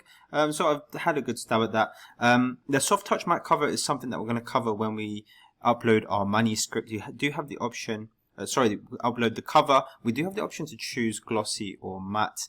If you choose matte, then you do get this really nice premium feeling soft touch cover. That's why I tried to type in premium, but I thought I wouldn't put premium in there. But it does feel really good, so it is definitely a selling point. The other ones are just like product specifications and stuff, and kind of an explanation as to why it would be a great gift. So these are all designed to address any doubts that the customer may have, and right at the end we're just going to add a call to action. So we're just going to say get your copy now by clicking add to basket, and it's as simple as that. That's pretty much our description. That's all we need for a notebook description, really. So we've got all 4 aspects of a good quality description. We've got our qualifier, so this pretty much qualifies anyone looking for a gift. We have our cliffhanger here, so they'll hopefully press read more and then look at these 5 bullet points. We got to 5 bullet points, and we have our call to action here at the bottom, which kind of collects the customer's thoughts and gives them a way to proceed with what they're looking for. So this is pretty much the ideal description, so we can just pretty much copy and paste that into KDP here.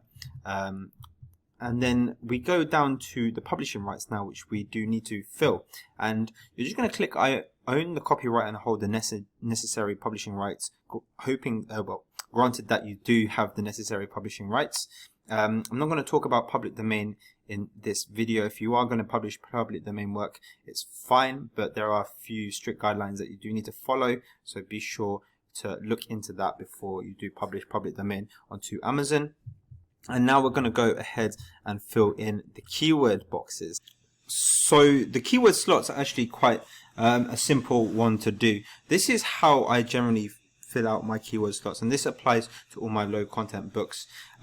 Basically there's 7 keyword boxes, I should explain, and they hold 50 characters each. So let's say I type in this. I'll only get up to a certain amount before I can't type in anything else. So that's 50 characters in there. So actually when you look at this is my brainstorm, by the way, guys.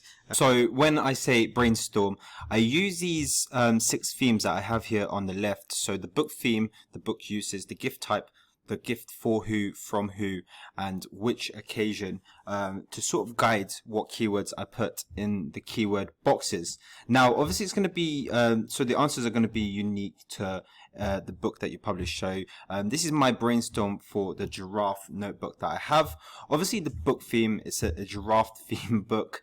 It's cute, you could say it's cute. There's probably other descriptive words as well, but cute comes up a lot, and that's why I've used it. Our book isn't funny, it doesn't have a funny quote on the front, or it's not rude or anything like that, so we're not going to put that in the keywords, but we're going to use other words to describe the giraffe, like it's an animal, for example. It's an environmental looking notebook, it just looks nice in that sense.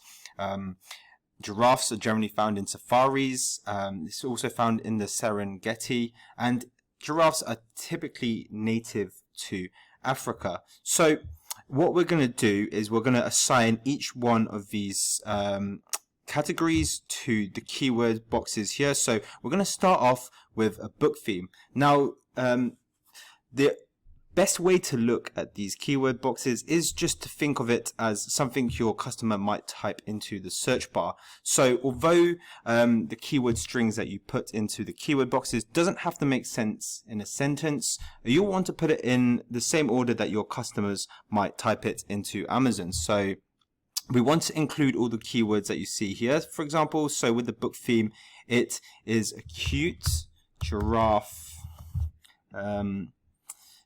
safari animal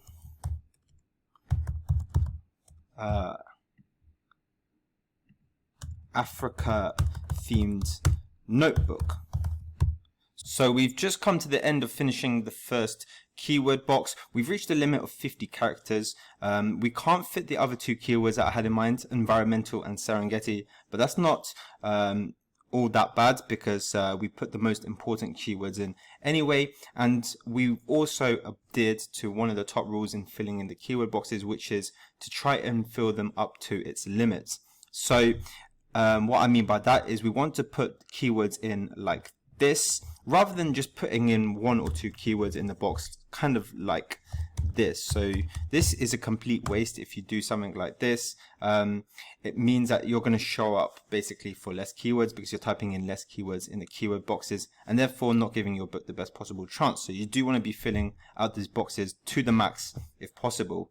Bearing in mind also that you want the order to be logical. So this is another important thing. You want to put yourself in the shoes of the customer. What's your customer going to type when they're going to find your giraffe notebook and buy it?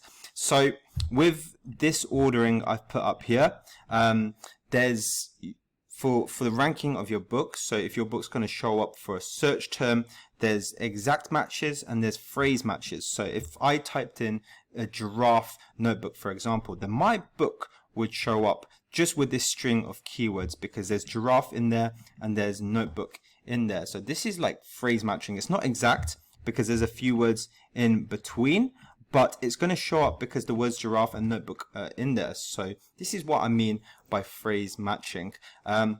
Of course, if someone wanted an animal themed notebook, they type that in the search bar. Again, my book would show up because animals there, themes is there, and notebook is there.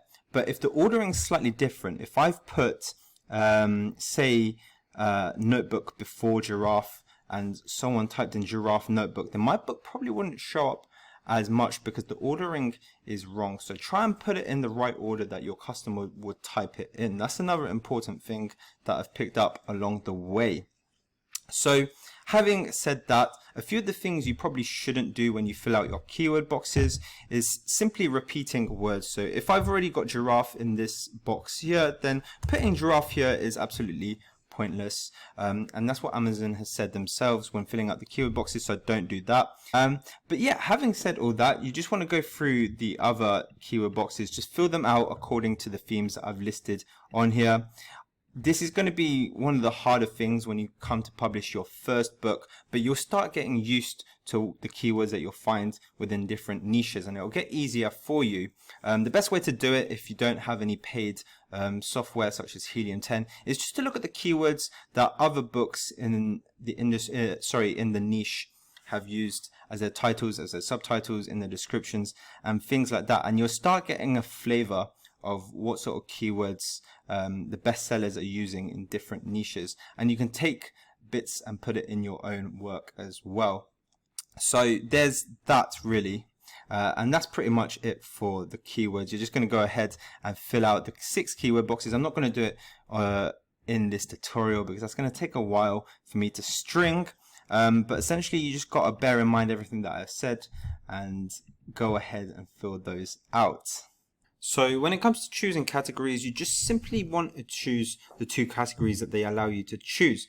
Now what we're going to do is head over to Tangent Templates because it allows you to find the category paths a lot easier. So you go to the category explorer here, and we've got a giraffe notebook, so we just simply want to find a category for the giraffe, and we've got 2 down here. Absolutely perfect. Juvenile, probably better that it's not a juvenile non-fiction or non-fiction because our notebook isn't supposed for children, but we'll go along with it just because it has giraffes in it and it's super specific. So let's go ahead and choose juvenile non-fiction and click on animals there.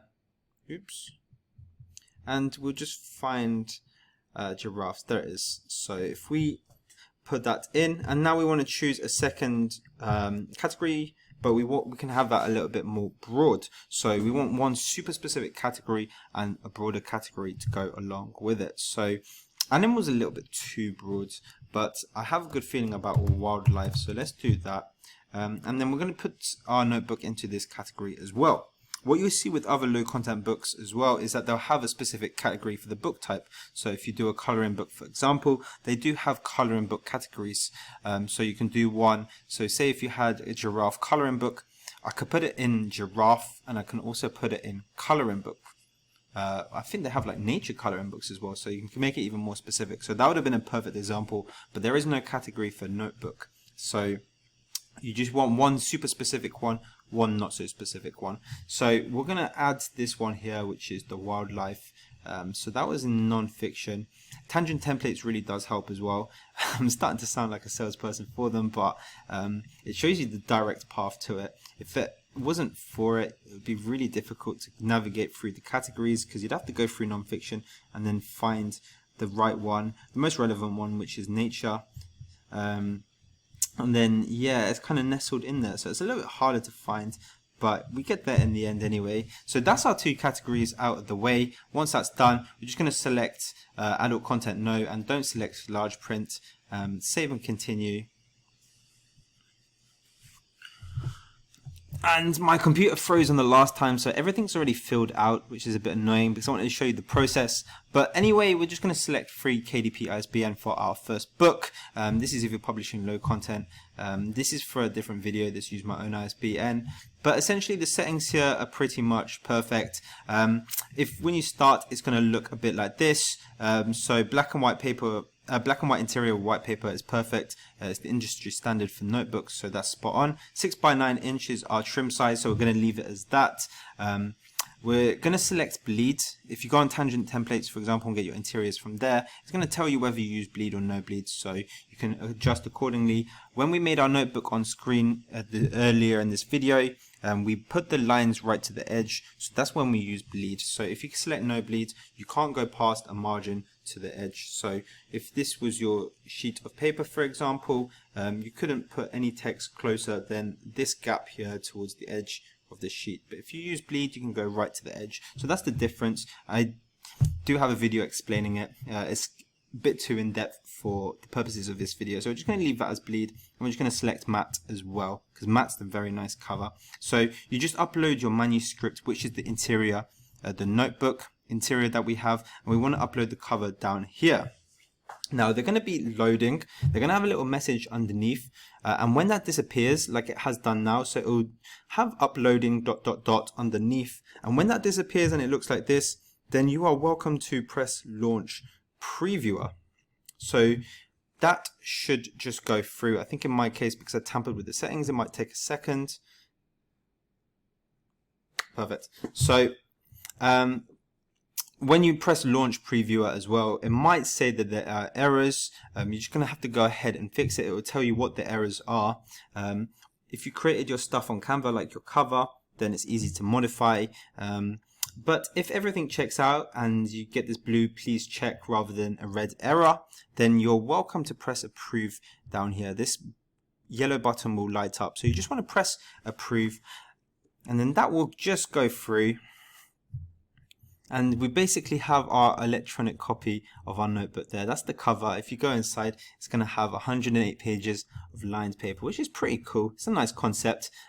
This is your printing cost. So this is how much it will cost, how much Amazon will take out of your royalty, out of the price of your book, sorry, every time your book sells. So we're just going to go ahead and go onto the pricing, which is on the next page, just to explain how that works. So if you have worldwide rights to your book, we're just going to head and click all territories there. For the pricing and royalty, you get to select whatever price you want. Remember, Amazon take $2.15 for the printing, and it shows you what minimum price you can have. So it's $3.58 in the USA. So to go ahead and price your book, you just want to see what the industry standard really is. Pricing your book cheaper, by the way, doesn't mean that it will get more sales. It is a strategy that has worked for some, but as you can see here, for example, let me see if we can find a cheap notebook. Look, so $5.38, here's one. So this one's priced at $5.38, and this one here is priced at $8.99, and they're both notebook looking, and this one's actually got a better rank than this one. Oh, that's a sketchbook. Sorry, let me try again. So this one here is a notebook, and this is, look, $6.99 there, and that's got a rank of 1.3 million, for example. $6.99. If we go over to this giraffe notebook, $5.38, and this is 2.1 million. So the rank on the more expensive one is better. So pricing isn't everything. In fact, in my opinion, it doesn't carry that much weight. So what we want to do is price our book at the industry standard. So the industry standard, well, our target book anyway, has $6.99, and I've seen a few other books as well priced at that same price, $6.99 here, and that's got quite good reviews as well. So let's go ahead and price ours at $6.99. Obviously, as you get more experience with publishing, this is something that you can look further into and experiment with yourself. But we're just going to go ahead, type $16.99 in there. It's telling us that we're going to get $2.04 royalty every time this book sells. So that's really nice. We're just going to go ahead and tick this, and we're just going to price our books underneath here. So the original price will be looking like this. So it's going to have some weird looking numbers just based on the USA's price. So you can go ahead and manually change these to make these look more elegant, like $5.99 in the UK, for example, maybe $7.99 in Canada. And once everything is sorted and done, then you're going to hit that magic yellow button in the bottom right hand corner, publish your paperback book, and then this will take you back to your screen. I save mine as a draft because I need to make a few changes. So let's go back to Amazon's homepage, and you'll see it says it's in review. Now it might take a few days for it to go live, and when it does go live, then congratulations to you, because you have literally just published your first book, and that's a dream for like a lot of people. So give yourself a pat on the back once the book has become live. But before it does become live, sorry, I should say that it will be reviewed manually before appearing on Amazon. So the first thing you'll see is that the book is in review. It says it takes anywhere between 24 to 72 hours, but sometimes it can take a little bit longer than that. But when it does all go through, it will say live in green letters. If it says draft in black letters, that means they'll send you an accompanying email with the issue of it. You just have to correct your book according to that email. Sometimes it's just that the book's interior size is a little bit wrong, or that there's a little bit of text that goes across the margin or something like that. They will always tell you if they don't approve your book in an email. So once your book is live, you can market the book using Amazon's built-in advertising system, and it's called Amazon Advertising. So I should mention first of all that Amazon advertising is completely optional. Amazon also markets your book for free by the fact that it puts your book on the marketplace that gets millions of customers every day. So you don't need to advertise to make sales, which is what's really nice about this business model. But Amazon advertising is a way to allow you as a business owner to allow your books to reach their full potential in sales. It allows you to reach more customers, and therefore if you can do it profitably, then take more profit for your business. So it's something that's very important to learn, not just for this business model, but for quite a lot of other business models as well. So it's not something you want to ignore. The next thing I should mention as well is that Amazon advertising does have a lot of topics. So for that reason, I'm going to be covering the basics of it in a separate video because it's a big topic in its own right. So that video is going to come out another time. I'll keep you guys updated in my Facebook group about that. But basically, if you do want to go ahead and register for an advertising account, when your book goes live, you have the option here. And if you click on the three ellipses to the right of the book, you'll see a tab that says promote and advertise. And if you just click on that and you've not yet registered for an advertising account, then they'll just take you through the registration process. And once that's all complete, you can go ahead and advertise straight away.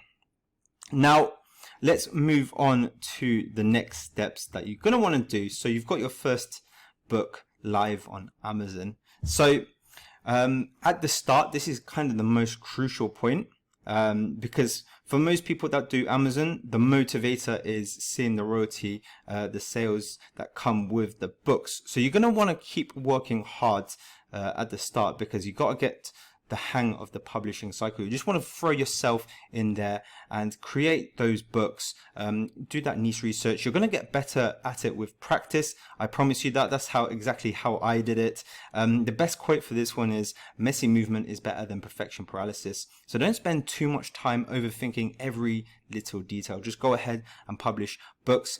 Be patient as well throughout your whole publishing business. My first sale came after I published 70 books, and I made like just over $1 royalty for that. So it wasn't even much, but it was very motivational for me. So I think when you do get your first sale and when you start seeing the sales increase, sort of like the graph at the start of this video, it's super motivational. So you're going to want to overcome that hurdle of not seeing any results at the start. So keep working hard, keep learning the whole publishing cycle until you get good at it. You solidify your foundations. And yeah, that's how you go about it at the start. Obviously, when you come to grow your business, you want to continuously learn. Just make your mind into a sponge, just absorb everything out there. There's a lot of good YouTube channels, a lot of good YouTube videos that I'm sure you will have crossed. There's a lot of good courses out there on low content publishing as well. There is a big opportunity out there on Amazon to publish low content, and notebooks is just the start. Again, with that list I showed you at the start, notebooks is just one type of low content book. There's journals, diaries, planners, there's logbooks, guest books, coloring books, activity books. There's so many low content books you can do, and that list I gave you at the start of this video is not even the limit of what you can do. The limit of your success will be your creativity and your savviness. Ask how you can create books when you see them. Don't shut the doors on opportunities just because they're not your typical low content book. If there's something that's a little bit unorthodox but it does have good demand compared to competition, then ask yourself, how can I create that book? There's plenty of resources out there to teach you how to outsource things that you can't do within publishing. Like, I'm not an illustrator, for example, so I'm unable to make a coloring book, but all I do is outsource this task to, say, Fiverr, Upwork, or a freelancer that works for me. So that's how I've overcome that hurdle, and now I'm making coloring books that do really well on Amazon. So you got to keep pushing those boundaries, thinking outside of the box, and I'd say this has helped me a lot within the last few months. So try and carry this trait forward into your business if you have it. Become familiar with the niches you're publishing in, what your customers want, and how you can best serve them with future publications. So there's several ways you can go and tackle this, all of which should be talked about in separate videos. But essentially, you can go ahead and read reviews on books in a niche similar to yours. So if I have my giraffe notebook, I can go ahead and read other reviews on other giraffe notebooks and see what can be done better through the critical reviews that those books have. So if there's one review on there, it's a 1-star for a giraffe notebook out there, and it said, oh, this book was okay, but there was this and there was that which I didn't really like about it, then there's an indication there that the customers in the giraffe niche are looking for separate or different things. You can also analyze keywords with keyword research tools such as Helium 10 to assess the supply and demand for each keyword, what's not being met in a certain niche, and therefore you can guide your publications in that direction. So you got more of an informed decision when it comes to publishing, making your books.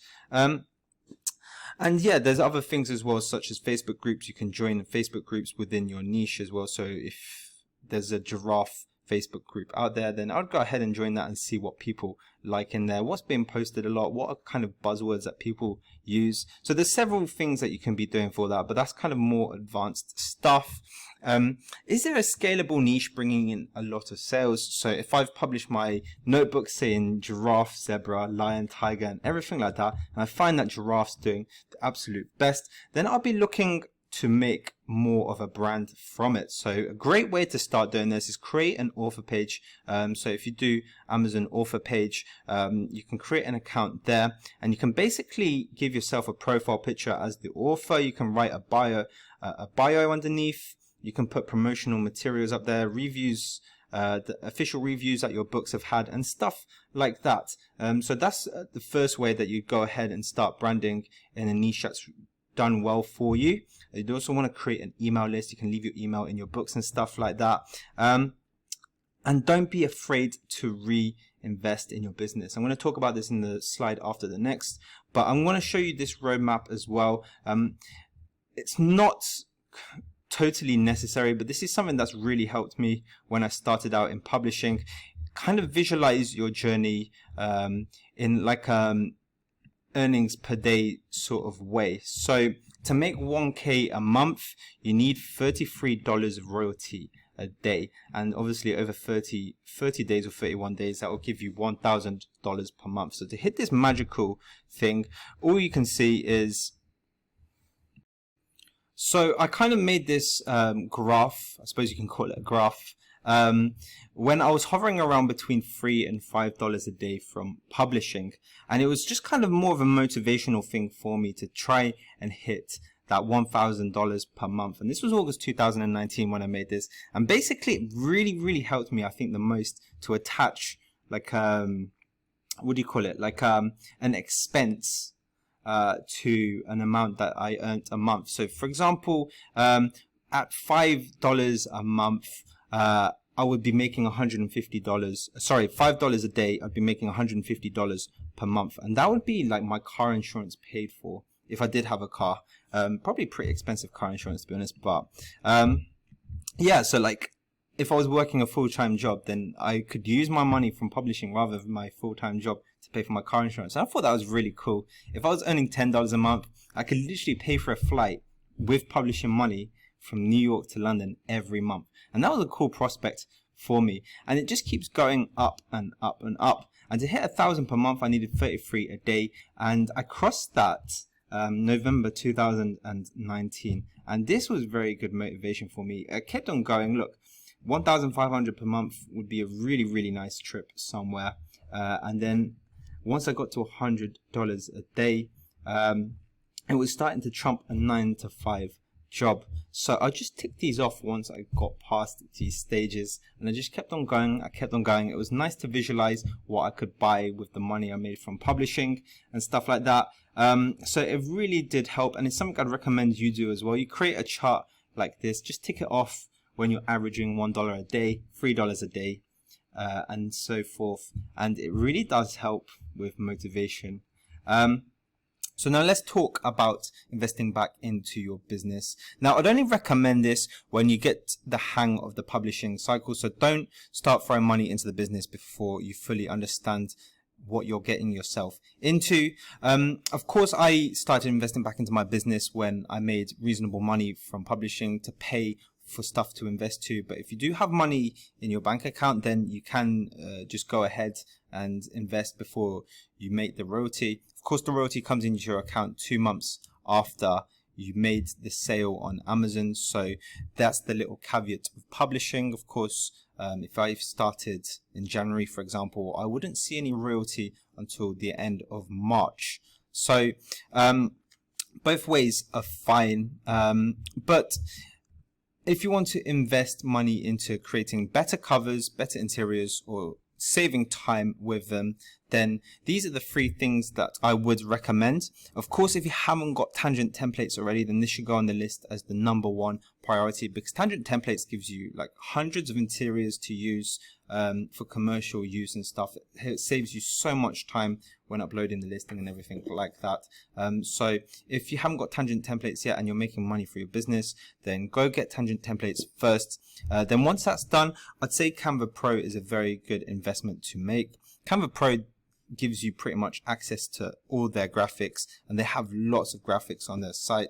They have lots of photos as well that you can use for commercial use if you have Canva Pro. It gives you a lot of features as well that would literally speed up the time it takes to do a lot of things, such as say resizing the interior. So if you got the interior slightly wrong and you need to resize it, what would have taken someone 5 minutes can take you 2 seconds at the push of a button with a Canva Pro membership. And it's like $11 a month, so it really isn't much, especially when you're making like 4 figures a month through publishing when you get to that stage anyway. So it's definitely a very good investment to make. It's cheap. Fiverr's variable as well. Fiverr's very good for outsourcing stuff that you can't do yourself, like creating a coloring book, for example. The maths works out quite well. If you pay someone on Fiverr, I don't know, like $50 to make a couple of coloring pages, and you've got your niche research on point and stuff, then you can pretty much easily calculate how much money your book will make over a given amount of time and how long it will take for you to make your money back on the investment in Fiverr. So Fiverr is a very good place to go for outsourcing stuff. It saves you time as well. So that's a good place. Creative Fabrica, also a very cheap place to get graphics. There's a big bank of interiors on there as well, and it's super cheap. I got mine for $12 a month, so you can't really go wrong with it. Of course, I forgot to mention as well, book reports is also a good investment. It is free up until you make $1,000 a month. If you exceed $1,000 a month, then get book reports premium, because it really is helpful information. Stuff that KDP reports, KDP's built-in sales reports doesn't have. So yeah, get book reports if you exceed over 1,000 a month. That's my recommendation too. Now on to niche and keyword research. Helium 10, I can only vouch for Helium 10 because this is the one I use, but it's an absolutely quality software. It has a really good return of investment. I'm paying $99 a month, which is quite expensive, which is why I got the dollar signs, but the return of investment is there. All I can say is if they were charging me like $499 a month, I still think there would be a return of investment. That's how much of a return of investment Helium 10 has given me. Basically, the tool I use the most from them is this one here, which is kind of the keyword scraper. Like, it scrapes keywords that any book has ranked for. So we've gone back onto our industry standard book here for the giraffe notebook. We've just clicked on keywords down here and it's showing me all the keywords, their search volume, the amount of competing products that is shown for each keyword, and it's given me a Cerebro IQ score, which is an analysis of supply and demand. Super cool. And we can just go down, and it's also good for niche research as well. This is why it's pretty expensive. It's a built-in software. And it's so simple to use, but you can see as you go down, it's just giving you ideas for keywords that you can put in the keyword boxes, you can advertise to, and you can literally find ideas for other niches as well. Look, giraffe coloring book is what I wanted to find. So it's telling me that there's a search volume of 496 searches a month for a giraffe coloring book. So we got a giraffe notebook. If that's doing well, why not release a coloring book, for example? So this is another way where you can kind of realize a return of investment straight away with a Helium 10 membership. But it is the most expensive of the three here. I can't vouch for the other two because I haven't really used them to any extent. Publisher Rocket I had for a little bit. It is cheaper. It's an upfront investment of around $100. So it's not a monthly thing, it's one payment of $100, and it does something similar to Helium 10, but it's a software that you download onto your computer. It's not integrated into Amazon like Helium 10 is, with this bar here or anything like that. It's something where you have to go on, you have to search the keywords manually, and then you get an analysis of supply and demand. And of course, BookBolt's similar as well. I think it's an extension on Chrome, BookBolt, and then you can analyze keywords that way. These two are cheaper though. I think BookBolt's like upfront investment of $50. But all three of them do the same basic thing. They analyze the keywords, supply and demand for them. So all three are reasonable options. I can only vouch for Helium 10. There's a link in the description below for 10% off your monthly bill with Helium 10 if you like the look of that. And of course, lastly with everything is the Royalty Accelerator course. This is an investment of your knowledge base. So you've got your foundation of the publishing cycle through this video. So the last one is an investment in your own knowledge base, and that's through the Royalty Accelerator course. Now, obviously this video, just by watching it, will give you a good foundation of the knowledge in the publishing cycle and everything that comes with it. But of course, if you're looking to really fast track your publishing business, whether you're just getting started or established and looking for ideas to grow your income further within your business, then the Royalty Accelerator is the perfect place for you. I do love this course for how concise and actionable the information is. There's a lot of videos in there that give you a lot of information you can implicate straight away into your business, and probably even better than the course itself is the community that comes along with it. There's a lot of great people in here. There's a lot of success. Everyone's hungry. Well, most people are hungry for it, and there's a lot of great results. People making consistent 4-figure a month incomes.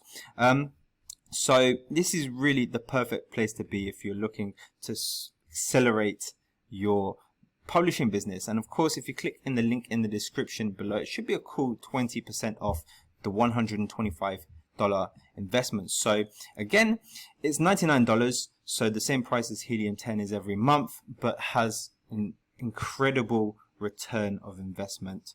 But that, guys, is pretty much it for me.